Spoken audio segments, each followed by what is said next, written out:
Discerning your advisors. It is good to discern the advisors who you have around you, because if you're unable to discern the advisors that you have around you, then you can be ill-advised or misadvised or advised wrongfully.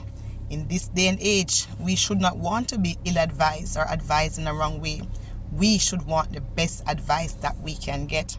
In chapter 2 of the book of Esther, we saw that the king was not his best self.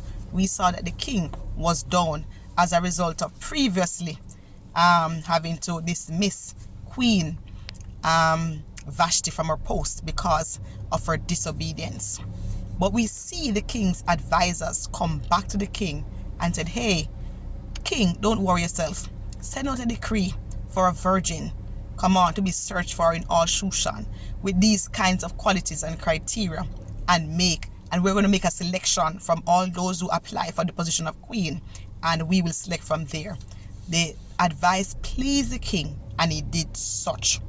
And now we see the emergence of Queen Esther.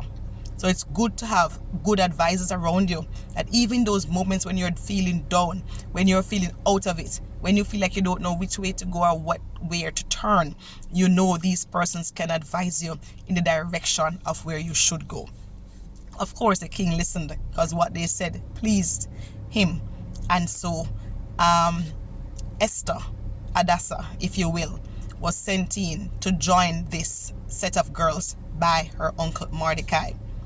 It didn't stop, the advice didn't stop there, because it says when the year had came full circle, Esther went in before the king. It was her turn, and the king's eunuch, which was watching over them and guiding them, told Hadassah, otherwise known as Esther, what to ask for from the king. And she asked just for that, based on the advice that the king's eunuch gave her. She could have thought, I'm a Jew, and maybe he doesn't want me to run this race, and maybe he doesn't want me to win, and think her way out of it.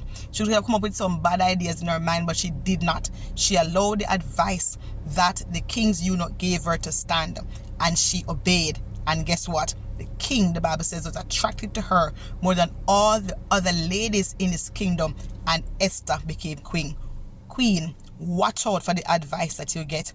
Look at the spirit behind the advice and take the best advice. Let God guide you, because he wants to establish you in certain territories, in certain places, in certain families. And if you listen to the advice of good men and good women, come on, and you discern the place from which advice is coming for, you will be a winner.